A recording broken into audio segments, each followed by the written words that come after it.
Hi all. In the previous session we have discussed about the different dimensions of big data where we have spoke about the 6 V's. In today's session we will talk about analytical process model. So this is one important model which tells about the entire analytics process. So if you see in the picture, the complete analytic process is divided into 3 parts. That is, the first is the pre-processing part, then comes analytics, and finally the post-processing. So in the pre-processing, the first one is identifying a business problem. That is, whenever we are going to do an analytics, first we have to analyze for what particular business problem we are going to do this analysis. So unless and until we know what we are going to do with this data or what should be the final output of this data, we won't be able to proceed further. So the first and the major step is to identify a proper business problem. So once you have identified this business problem, the next step is identifying the data sources as well as selecting the data.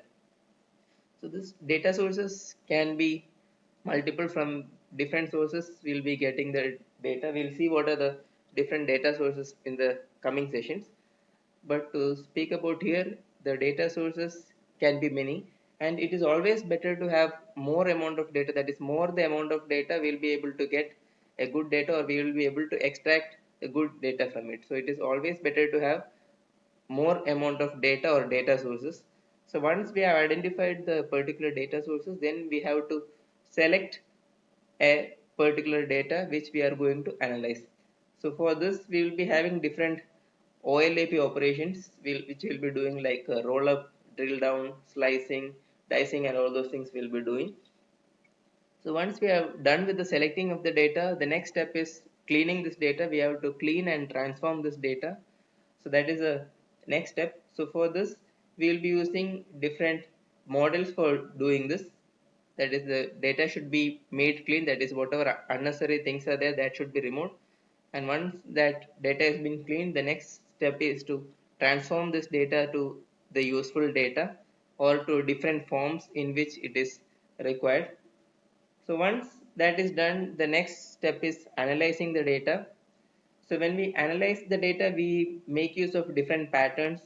So this patterns, there are different types of patterns. There may be some rules which we use, or there may be some clusters we use. There may be some relation among these things. So all these things will be applying it here when we analyze the data. And there may be some patterns which become trivial for this particular process. So why we are using pattern is just to validate it. So there is a general example which tells that there is an association rule which tells that if you buy bread, then there are high chances that we'll buy jam or butter.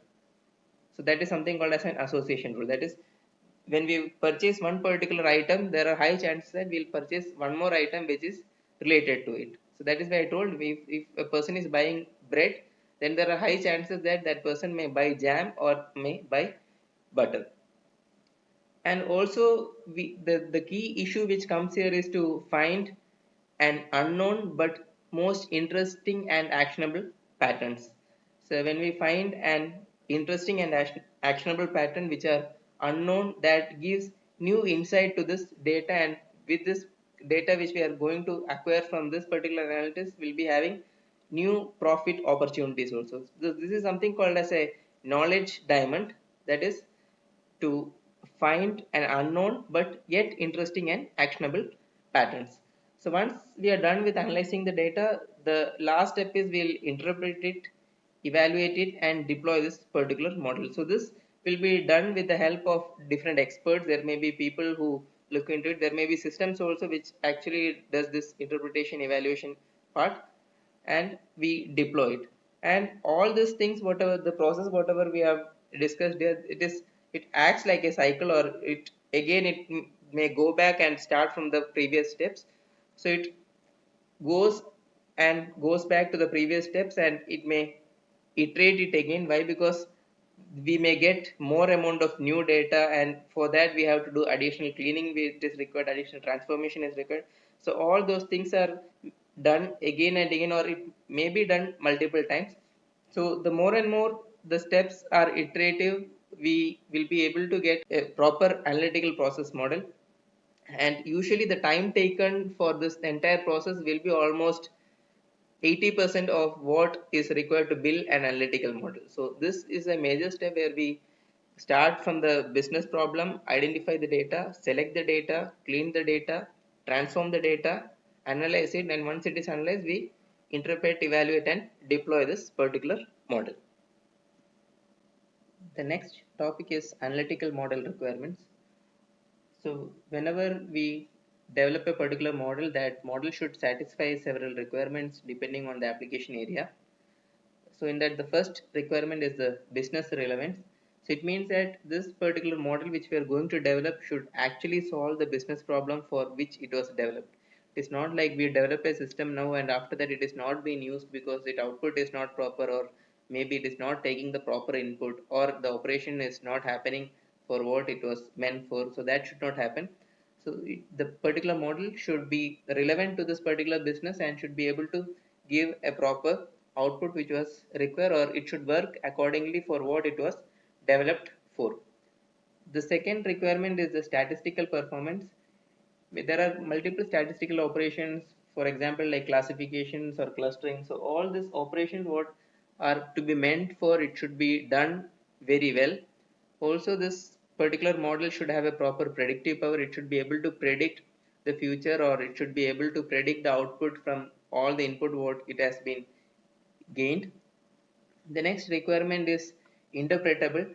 So this output whatever we are going to get, or the patterns which we are going to generate from this analytical process model, should be understanding, and it should be able to be understood by the particular business user who is going to use this. Also the output should be justifiable. So it means that whatever output we are going to get, that should not contradict with the basic values or basic things what are being told in that relevant particular field on which it is being developed for. The next requirement is it should be operationally efficient. It means that when we are going to do a particular operation like collecting the data, pre-processing it, evaluating the model, feeding its output to some other business application, so all this process should go efficiently and it should work very well. The next requirement is the economic cost. The cost should be economic.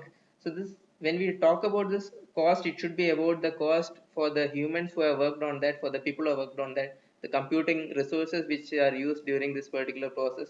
So all those things should be considered, and after that a cost benefit analysis should be done and the cost should be efficient. So that is what this particular step says. And the last one is to comply with the regulations and legislations. So the model which you are going to develop, it should comply with both the local as well as international regulations and other legislation. So it is very much important. So these are the analytical model requirements. The first one was business relevance, that is it should be relevant to the business which it was developed for. The other one was statistical performance, where the statistical operations performance should be done well. Should the model should have a proper predictive power. The output should be interpretable by the business users, and also should be justifiable, that it should not contradict with the basic theorems or the basic values what are there in that particular field. It should be efficient operationally. Also the cost should be economic, and also it should comply with the regulations and legislations. In the next session, we will discuss about types of data sources, sampling, and types of data elements.